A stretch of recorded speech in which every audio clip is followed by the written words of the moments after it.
miedo, es decir, no era de movilización, era de miedo, una campaña de miedo en la cual él usó el terrorismo, los musulmanes, los inmigrantes ilegales, que son violadores, que son traficantes, para generar miedo en ese sector, en ese segmento de la población, que es el que prácticamente de esa América rural le da el triunfo, porque si tú ves, Trump no gana ni una sola de los distritos electorales de las grandes ciudades, ni una ciudad con más de 1 millón de habitantes la ganó Trump. O sea, ganó los condados de donde está la gente rural, la gente poco ilustrada, poco informada, que hace gala de ese populismo, de ese lenguaje, de esa verbalización vulgar.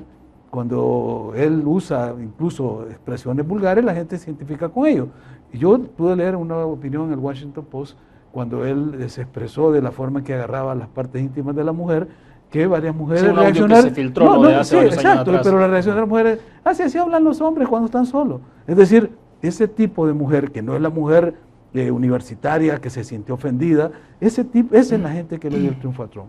Pero, ¿qué va a hacer ahora que él ya es presidente y que sabe que la vulgaridad, el miedo, ya no van a ser los instrumentos para gobernar? Fueron los instrumentos para movilizar esa masa dormida que estaba siempre excluida por el establecimiento político y que él la logró atraer y llevarla a votar, porque hubo alguien que hablara por ellos y hablara como hablan ellos. Pero estamos hablando entonces que será otro momento, ya una vez que él llegara a tomar posesión, veremos un discurso totalmente diferente, es que ya en acción. Ya se vio, la primer gesto ha sido a quien le delegó hacer todo el proceso de la transición, y es a su vicepresidente, un hombre del establecimiento, con lo cual él dice, yo ya gané, yo me quedo afuera, sigo haciendo mi negocio, como presidente de Estados Unidos tengo el mundo para hacer negocio, y de la burocracia y de las relaciones exteriores y de todo esto que se ocupe el partido. Y entonces Mike Pence es el que va a empezar a trabajar temas de gabinete, temas de transición, es decir, le delega a su vicepresidente, que es un hombre que viene de las estructuras partidarias, que goza del respeto y de la confianza del partido y que puede dirimir las pugnas al interior del partido que este hombre creó. Entonces, él no quiere ir a conciliar dentro del partido, él no quiere ir a hablar como ofendió a McCain, no quiere ir a hablar con Paul Ryan, que tomó distancia de él, no quiere ir incluso a atraer a los que votaron y llamaron a votar por Clinton, como Colin Powell o Condoleezza Rice, que son estrategas en materia de relaciones exteriores, en materia de política exterior. Eso se lo va a dejar a Pence. Él, y tú lo vas a ver, se va a dedicar a la parte de los negocios. Posiblemente ahí nosotros en América Latina tenemos una relevancia muy pequeña, no tenemos importancia. Y como región centroamericana, menos. Ahora, más allá del tema de la inmigración, que sí le puede preocupar. O sea, que fue un tema de campaña, que creó miedo, que creó compromisos, que ya él sí ahí ha comprometido y dijo, lo voy a hacer, porque el muro lo va a hacer y lo van a pagar los mexicanos, dijo, y es cierto. Lo van a pagar los mexicanos. Puede obligar a los mexicanos de verdad, o sea, porque a uno le parece que... Es que para el mexicano es de todo lo que es del sur para abajo. Es más, a los canadienses les dicen los Snow Mexican, o sea, los mexicanos de la nieve. ¿Por qué? Porque es un mundo cerrado en Estados Unidos. Sí, ¿sabes cómo? La idea que él tiene para que lo paguemos los de la frontera sur para abajo, va a poner posiblemente un impuesto a las remesas. Entonces él ha dicho que eso lo va a imponer impuesto a la remesa de los 12 y tantos millones de ilegales que hacen remesa, y a esa la va a grabar, dice. Perfecto. Entonces ahí sí, ¿quién va a pagarlo? Los que remesaron. Entonces el muro al final sí lo va a pagar la migración. A ver, Oscar, ¿hay coincidencia con esto, no? ¿O hay matices en su análisis? Un par de diferencias, ¿verdad? Que el electorado que fue activado por Trump no es gente de baja escuela, rural, que no comprende mucho. No, es gente muy norteamericana, con un sentido común bien amplio. Si algo yo admiro de mucha gente en los Estados Unidos, me refiero al norteamericano blanco, al cuasi nativo, ¿verdad? Es que aunque tengan poca escuela, su inteligencia es muy superior al estándar, ¿verdad? Lo que pasa es que los Estados Unidos en las últimas décadas se había venido relajando en términos de ley, de orden, de costumbres, y había un conglomerado fuerte que estaba resentido con ese relajamiento del modo de ser norteamericano a la que lo habían llevado los diferentes presidentes quizás durante unas 3 décadas. Ese conglomerado estaba molesto estaba cuestionando, estaba criticando al establishment, pero no tenían la fuerza suficiente para hacerlo.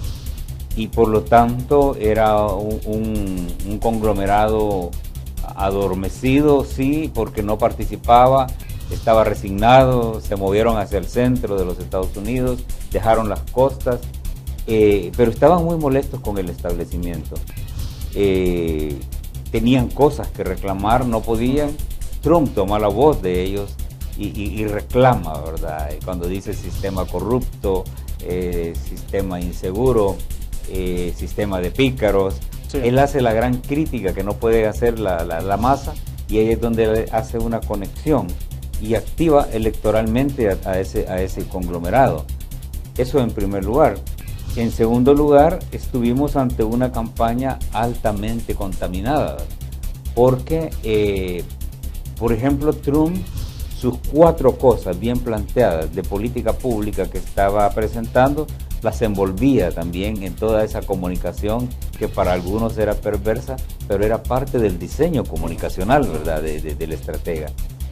Precisamente para diferenciarse del discurso tradicional, del discurso convencional de las campañas norteamericanas, que siempre están cargadas de demagogia. Trump remarcó eso, y en el tema de migración, por ejemplo, Obama creció porque ofreció una reforma migratoria integral. Claro. En el segundo periodo la volvió a prometer, Hillary la estaba prometiendo, Trump le dijo: ustedes no hacen nada. Aumentaron las deportaciones significativamente durante la administración Obama, ¿no?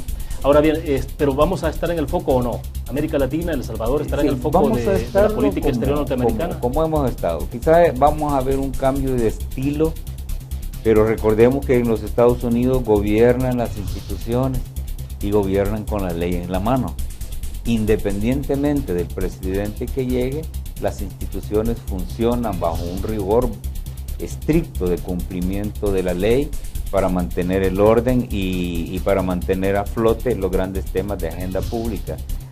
Quizá vamos a ver un énfasis, en primer lugar porque son los republicanos, y en segundo lugar porque es Donald Trump, un énfasis en materia de seguridad nacional, y en eso sí vamos a estar en el foco, no por ser salvadoreños, sino porque estamos vinculados a un triángulo del norte que dentro de las hipótesis de amenaza a la seguridad nacional está ahí como algo que hay que frenar, que hay que detener, que hay que intervenir.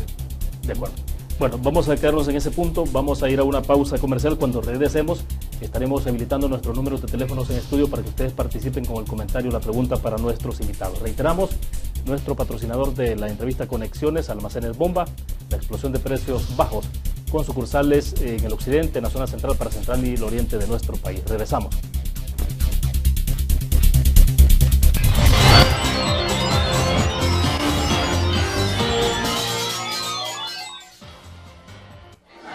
El pollo y el huevo han formado parte de tu vida.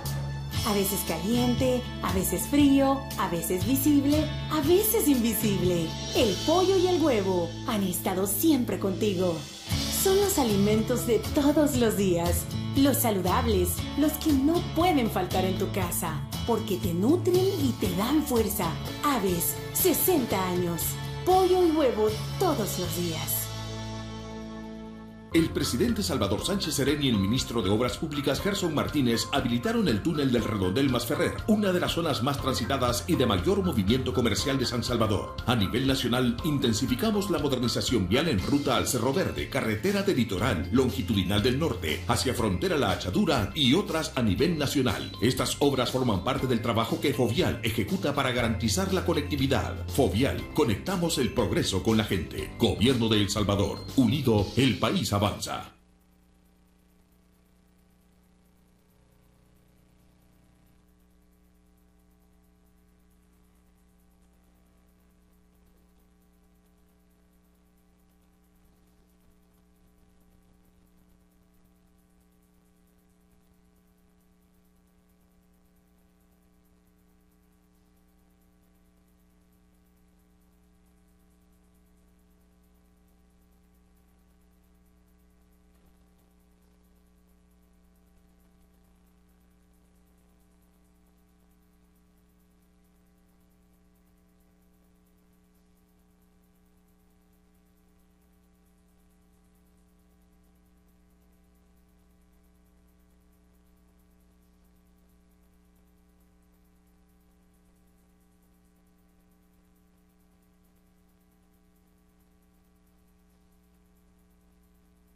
Seguimos transmitiendo en vivo desde San Salvador.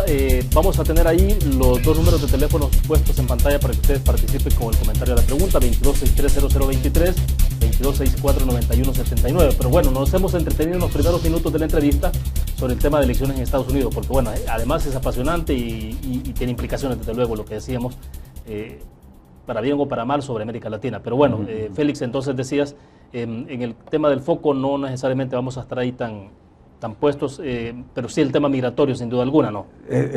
Y el tema de seguridad, por ejemplo, Triángulo Norte. Es lo que te iba a decir, que cuando hablamos de inmigración, en el caso de los Estados Unidos, y no solo para Trump, sino esta misma administración, lo define como un tema de seguridad nacional, porque no solo es el problema del tráfico de personas, de niños que están llegando, hay tráfico de droga, hay tráfico de lavado de dinero y muchos delitos del crimen organizado que tienen la base de operaciones acá en esta región, sobre todo pues que México declaró la guerra y estos carteles se movieron hacia Centroamérica. Entonces, para ellos esto es tema de seguridad nacional y es una política bipartidista, y eso es lo importante en este tema, y eso es lo que garantiza que una persona como Donald Trump, que está fuera de control, es impredecible, no va a ir a cambiar, porque no es una decisión, no es un decreto ejecutivo, no es una orden ejecutiva con la que se han formulado los programas para el Triángulo Norte. Que es el caso como lo que puede ocurrir con el TPS, que sí es una decisión. El TPS sí, porque es una decisión ejecutiva. O el caso Cuba, que son órdenes ejecutivas que dio la administración Obama,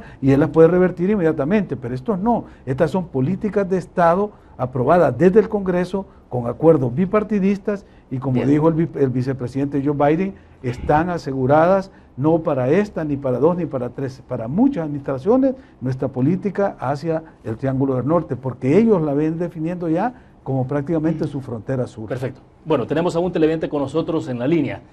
Les reitero a ustedes, bájenle volumen al televisor, porque si usted lo mantiene con el volumen alto, tenemos un problema de retroalimentación con la llamada. Nos quedamos con el auricular, le escuchamos perfectamente. Buenas noches, ¿de dónde nos llama?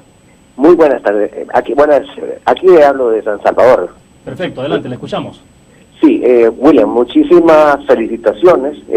Los dos panelistas que usted tiene ahí son para mí las dos más importantes e inteligentes de todos los que están en los demás canales, porque los demás se pierden en las distracciones y no en las realidades del país, ni la realidad que el dólar los amarra con los Estados Unidos y el mundo entero, de aquí en adelante.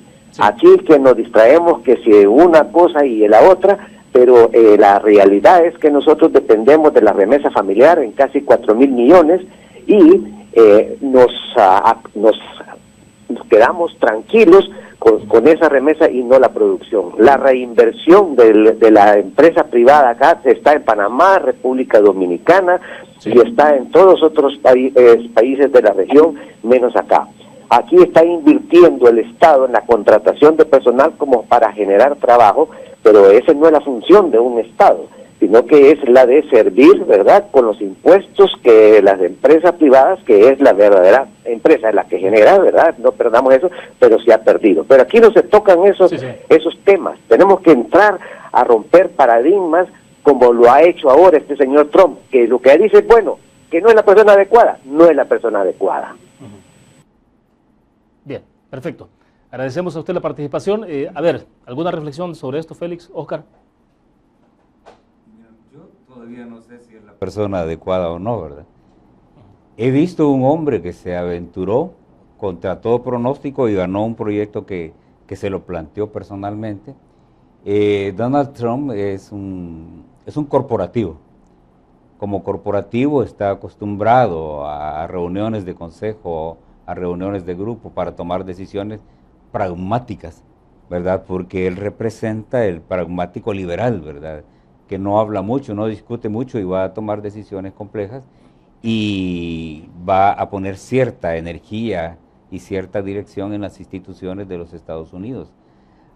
A diferencia desde mi perspectiva, de lo que pudo haber sido otro gobierno demócrata, ¿verdad? Que estaba muy cargado de falacia, muy cargado de demagogia, y que pudimos ver durante 2 gobiernos consecutivos que no había trascendencia, digamos, en la política exterior, en la política interna, los indicadores internos en Estados Unidos son complejos, al margen de lo que algunos puedan decir, ¿verdad? En la frase de campaña de Trump, ¿verdad? Hagamos grande a América de nuevo, es una idea fuerza que puede impregnar una filosofía de trabajo y que puede poner en descubierto de que hay un estamento que tiene que replantearse, que tiene que redefinirse, porque si un valor tiene esta campaña de Trump es que cuestionó el sistema, señaló puntos que son débiles en esos Estados Unidos que históricamente habíamos conocido. Vamos a ver ciertas direcciones que no las habíamos visto en los gobiernos anteriores. Perfecto, Félix. Mira, yo creo que hay que ser objetivo en el análisis y no calificar simplemente por percepciones. Cuando Obama recibe la administración en el 2008 de dos administraciones republicanas de George Bush, claro, encuentra el mayor déficit fiscal que tenía en los Estados Unidos y la mayor crisis económica del capitalismo mundial después de la Gran Depresión de 1929-30. Es decir, ese hueco financiero que se había dejado y esa extracción que habían hecho las supercorporaciones y que Obama empieza a recuperarlas, les da un salvataje y les hace un préstamo para salvarla y luego establece una frase muy bonita que yo la cité muchas veces que decía, give me my money back, o sea, ahora regréseme mi dinero, porque era dinero del Estado. Mucha gente se suicidó, perdió sus casas por esa crisis que creó los gobiernos republicanos, los dos de George Bush. El caos que creó George Bush en el Medio Oriente, cuando hizo esa invasión a Irak y todo, es decir, son las herencias con las que recibe la administración Obama y ha tenido que remontar en política exterior eso, por eso me parece a mí demasiado atrevido decir no se hizo nada en la política exterior cuando se trató de recomponer todo ese desorden que había hecho la administración, creando esa mentira de que habían armas de destrucción masiva para invadir una nación, con ese gran hueco financiero que se dejó. En fin, todo eso se remontó, se logró establecer programas de asistencia social como el Obamacare, que ahora pues en las mentalidades privatistas que lleva Trump y los grupos reaccionarios, pues van a tratar de revertirlas. El hecho de que hayan avanzado minorías que tenían vedados derechos por ese pensamiento retardatario, va a ser ahora amenazada, porque incluso, como ahora, Trump toca quiero cerrar sobre ese punto, porque es tan apocalíptico de cómo se pinta entonces una administración de Donald Trump.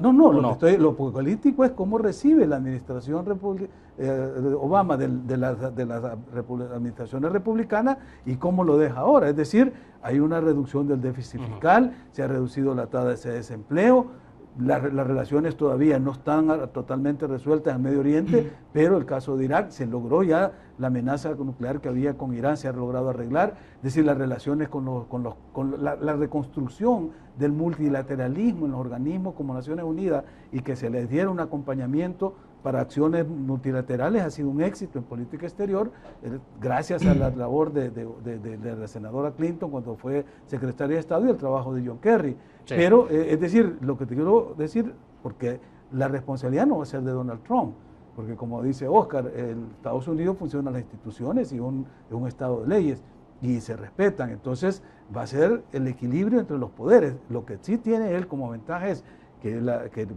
controla el Ejecutivo, tiene el control de las dos cámaras del Congreso, claro, y va a controlar el judicial, porque a él le va a tocar nombrar al quinto juez, el que hace falta. De cuando se murió el juez Scalia, el presidente de la Corte Suprema, él lo va a elegir, y ya dijo quién va a elegir, al que reúna el perfil más conservador, el que esté contra el aborto, al que esté revirtiendo. O sea que estamos hablando de una corte para unos 10 años que será conservadora, sí, o sea, con ese perfil. Y que puede echar para atrás muchas de las conquistas que se tuvieron durante este periodo. Ese es el temor. De acuerdo.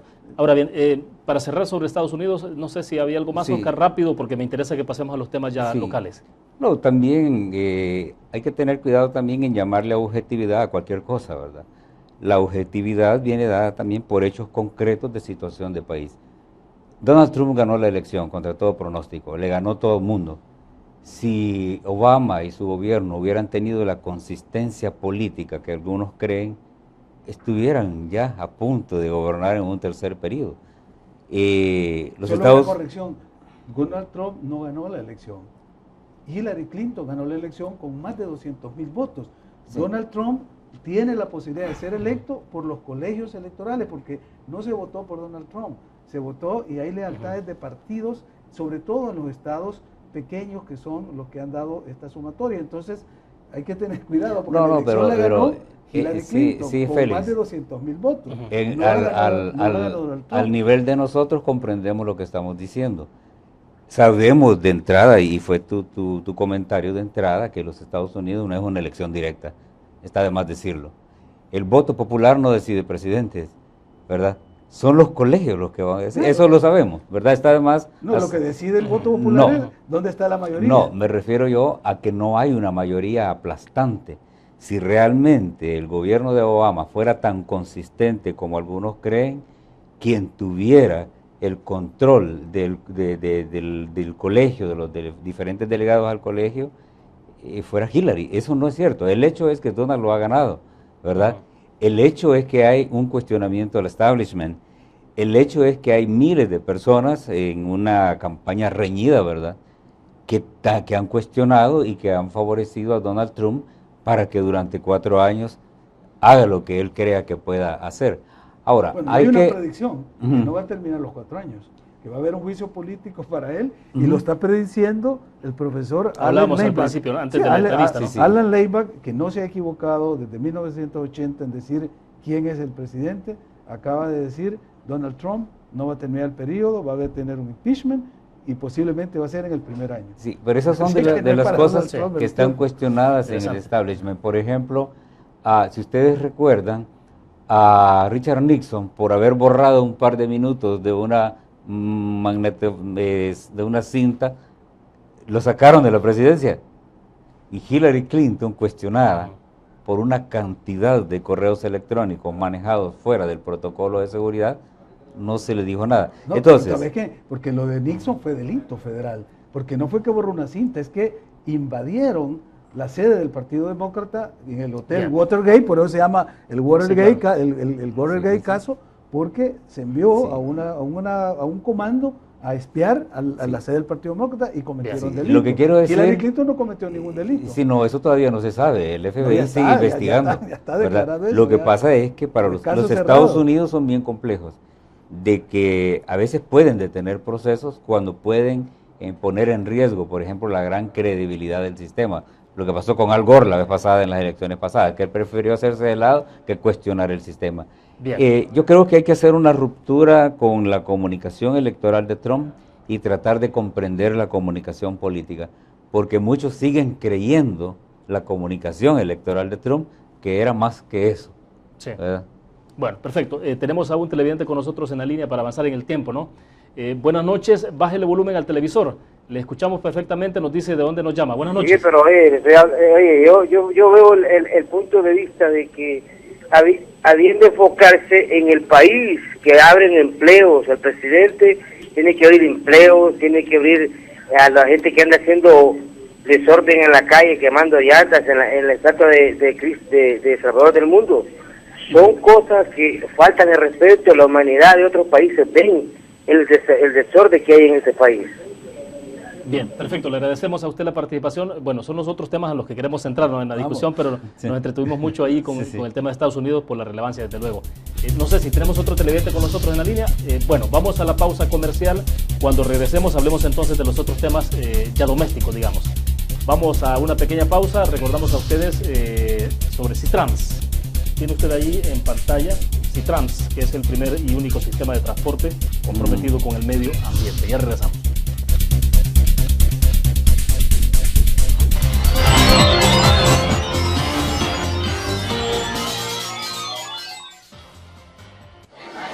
El pollo y el huevo han formado parte de tu vida. A veces caliente, a veces frío, a veces visible, a veces invisible. El pollo y el huevo han estado siempre contigo. Son los alimentos de todos los días, los saludables, los que no pueden faltar en tu casa, porque te nutren y te dan fuerza. Aves, 60 años. Pollo y huevo todos los días.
Bien, estamos en el último segmento de conexiones. A ver, si colocamos entonces en agenda como 2 o 3 grandes temas para analizarlos entre ustedes dos. Y tiene que ver, obviamente, lo que tenemos acá en la portada de Diario El Mundo de este día. Logran acuerdo y aceptan plan de ajuste con el Fondo Monetario Internacional. Lo que tiene que ver con los 550 millones de dólares. Esto se supone que evita la posibilidad de que se caiga en el impago. Pero bueno, estamos hablando de 550 millones de dólares hasta diciembre, ¿no? Octubre, noviembre, diciembre. El otro año será otra historia esto. Me gustaría escuchar un poco la opinión, Félix, para comenzar contigo, sobre todo porque también esto ocurre en momentos en que Guillermo Gallegos asume la presidencia de la Asamblea Legislativa por 18 meses y en ese contexto también hay un discurso ahí interesante que creo yo que hay que leerlo entre líneas por los mensajes que manda tanto para el FMLN como para Arena, un poco cuál es la posición que puede asumir Gana desde esa posición de privilegio que tiene la presidencia, ¿no? No cambia la modificación, obviamente no se modifica la correlación de fuerzas, pero sí tiene alguna incidencia en la presidencia. Pero a ver, por favor. Bueno, quizá empecemos por ahí, porque en el discurso que dio ayer en la toma de posesión, el nuevo presidente de la Asamblea Legislativa decía 2 cosas que me llamaron la atención, que la palabra que caracteriza el momento actual es crisis. Hay crisis fiscal, hay crisis de seguridad, hay crisis por las calles tomadas por gente protestando, es decir, hay crisis. Y lo segundo decía, la polarización, es decir, este desencuentro entre las 2 fuerzas más importantes en términos políticos en el país, una gobernante y la otra como principal fuerza de oposición, que no han sido capaces de establecer una política de nación basada en el diálogo, el entendimiento. Y ese punto, si él lograse hacer ese acercamiento y sentar a estas 2 fuerzas con una agenda de nación en la cual los puntos importantes y que son de apremiante urgencia, como el tema fiscal del Estado, como el tema de la seguridad de la ciudadanía, por el clima de violencia que se incrementa. Ya cerramos ayer con 19 muertos, más policías que han sido asesinados, claro. La corporación casi desbandada que se están desertando masivamente. Entonces, esos son los temas de la agenda. Y hacerlo con una metodología tal que permita visualizar más allá de salir del apuro de dos meses, que es lo que ha resuelto este pacto.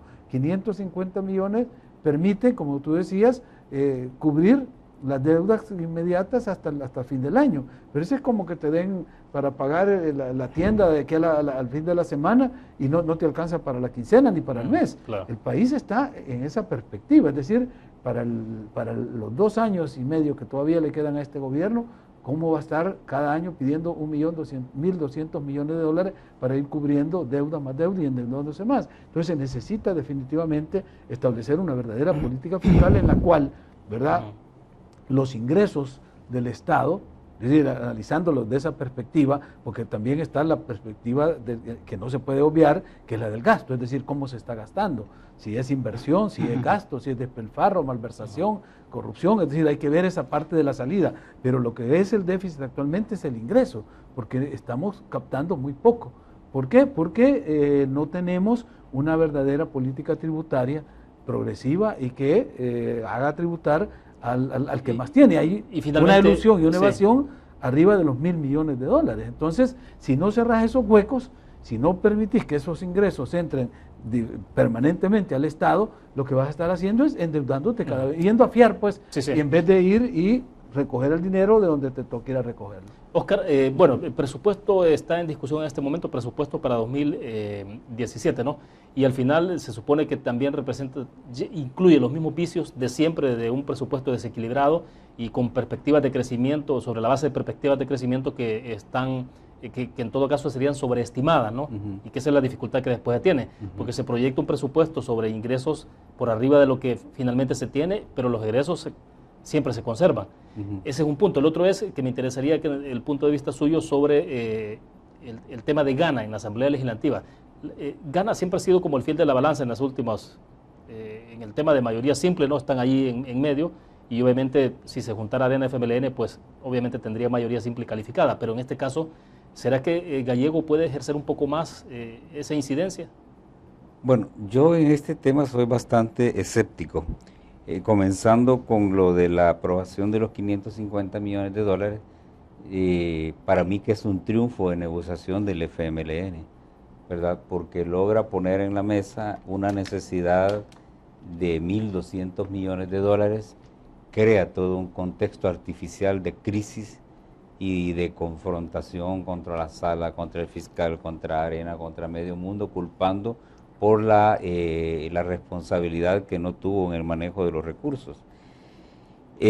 Cuando logra la mitad de lo que pide, es una victoria increíble, ¿verdad? Porque pudo emboscar a Arena y forzarla a facilitarle recursos con impactos políticos hacia adentro de Arena, porque en Arena hay hasta 3 fracciones que están en discusión por eso, porque unos que decían que había que darle 1.500, otros que decían que solo 300, otros que decían que no hay que darle nada. Ahí hay una tensión interna. Y quedó en evidencia pública, ¿no? O sea, quedó en evidencia pública. Parece que hay un par de diputados que no acompañaron. Exacto. Entonces, le llamó una victoria en términos de negociación para el FMLN porque logra, en primer lugar, conseguir dinero, en segundo lugar, deshacerse de la responsabilidad del mal manejo de los recursos, en tercer lugar, ha forzado a Arena a que le dé dinero y le ha creado una crisis interna, pero al mismo tiempo, según me han contado a mí un par de asesores del Ministerio de Hacienda, dinero hay,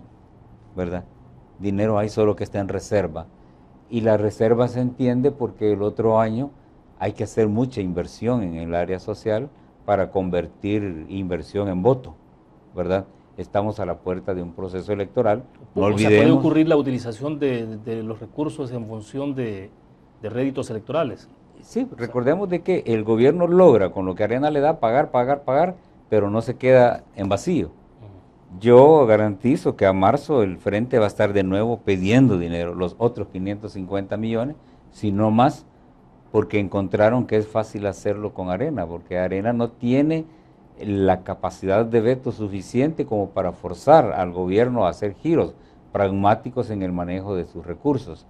A estas alturas del asunto, el gobierno... Perdón, Oscar, pero en el caso del Partido Arena también no está sometido a las fuertes presiones de sectores económicos que dicen, bueno, pero es que si el país cae en una crisis de verdad, en un impago, hay consecuencias serias para la economía y ahí...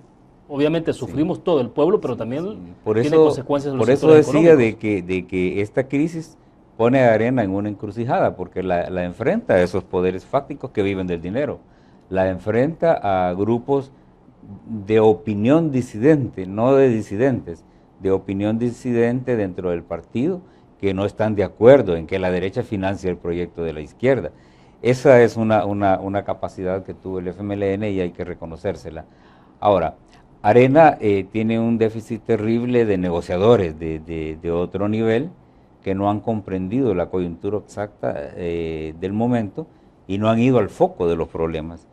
Porque, tú lo decías, parte de este gran problema es que los presidentes aprendieron a meter presupuestos desfinanciados, ¿verdad? Partían los presupuestos y tenían la certeza que más adelante simplemente hacían una presión para conseguir deuda y financiaban lo que no lograban financiar con fondos propios del gobierno, por un lado. Lo otro es que los cálculos en cuanto a indicadores para armar los presupuestos están contaminados. Ya el BID dijo que las bases de datos donde están los indicadores financieros y económicos de este país están contaminados, ¿verdad? Hay quienes han llegado a especular que el nivel de endeudamiento que tiene El Salvador a esta altura puede andar por el 71%. Eso es terrible en un país. Claro, y sobre todo si se ajusta el PIB, ¿no? Que Correcto. Es una discusión que ha habido. Entonces, la base de cálculo del PIB y otros indicadores que nacen de esa gran cocina que dicen algunos que es el BCR, también tiene un impacto directo en esto. Yo no creo que el gobierno vaya a cambiar nada, no creo que vaya a cumplir las condiciones que se le están poniendo. Hay un hecho de fuerza que es inevitable y es el tiempo electoral. El otro año, a partir de marzo, abril, mayo, comienza la carrera electoral por alcaldes y diputados y que es una campaña que va a ir amarrada también a la presidencial. Yo por eso a veces he dicho que este es el peor momento para pensar en un ajuste estructural, porque este país necesita un ajuste de otro nivel, no un simple pacto fiscal. Este país necesita ajustes en todas sus dimensiones y eso requiere, por supuesto, gente con capacidades técnicas y una visión de país que no las veo por ahora en la Asamblea. el caso del nuevo presidente de la Asamblea Legislativa, para mí no representa nada nuevo, ¿verdad? Ellos han estado en todo esto y ellos son responsables de todo esto y ellos son los que han ideado las formas de resolver cada vez que hay una coyuntura de este tipo. A ver, el tema de seguridad sí me interesa que nos entretengamos un par de minutos al cierre. Y eso es lo que estamos viendo. O sea, la Fiscalía dice que sí hay amenazas contra oficiales de la Policía Nacional Civil y evidentemente lo que tenemos es que hay asesinatos de policías prácticamente todos los días, ¿no? Entonces, y el temor de una escalada que esto implique también ya afectar esta ola de violencia, afecte fiscales, jueces y demás. El desafío a la autoridad, ¿cómo se está analizando? Bueno, como tú usaste la palabra, es una escalada, es decir, hay un cambio cualitativo en esta guerra social que todavía no se acepta como una guerra social. Y ese no es un problema semántico, que si es una guerra o es un problema de seguridad pública. Es un problema conceptual que, caracterizando bien el fenómeno, tú puedes elaborar las estrategias adecuadas y asignar los recursos adecuados para enfrentar el fenómeno. Pero si seguís manteniendo que este es un problema de seguridad pública y seguís enfrentando las pandillas con la policía y un poco de Fuerza Armada detrás como acompañamiento, estás perdiendo la guerra, primero porque no te das cuenta que estás en una guerra, o si te das cuenta no querés aceptar que estás en una guerra.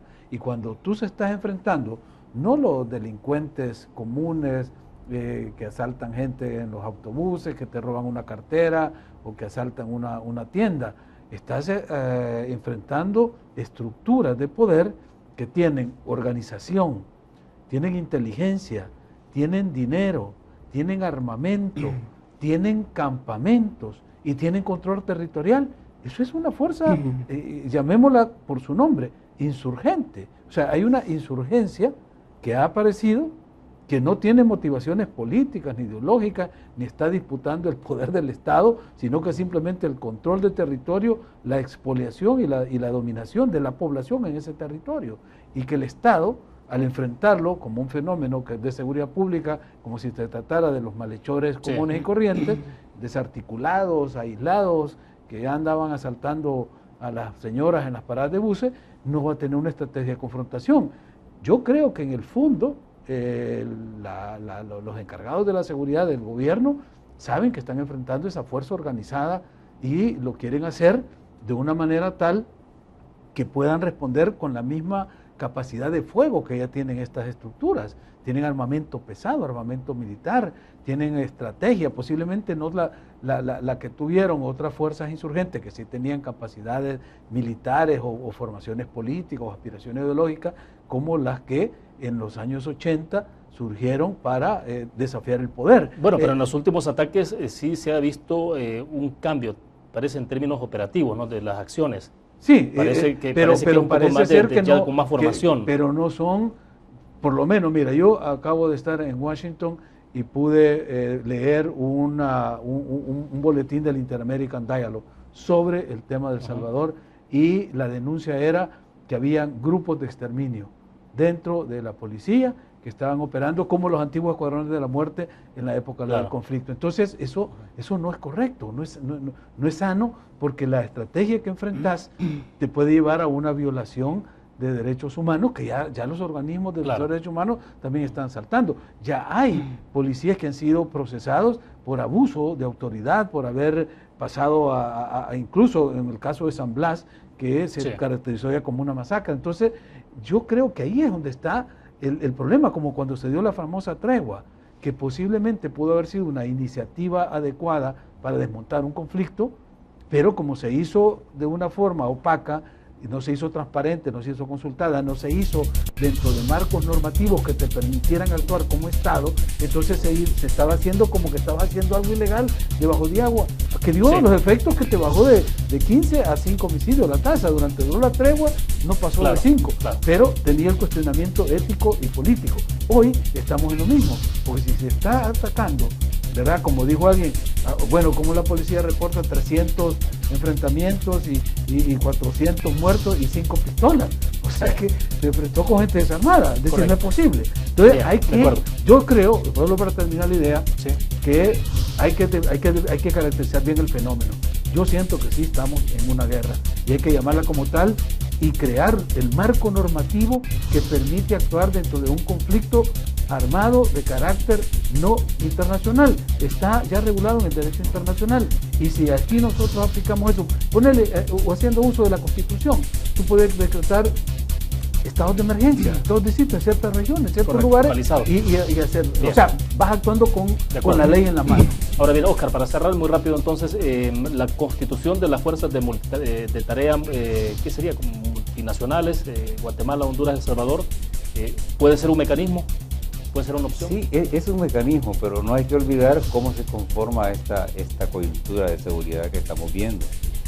Los diferentes gobiernos, después de los acuerdos de paz, no se hicieron cargo de la seguridad del país.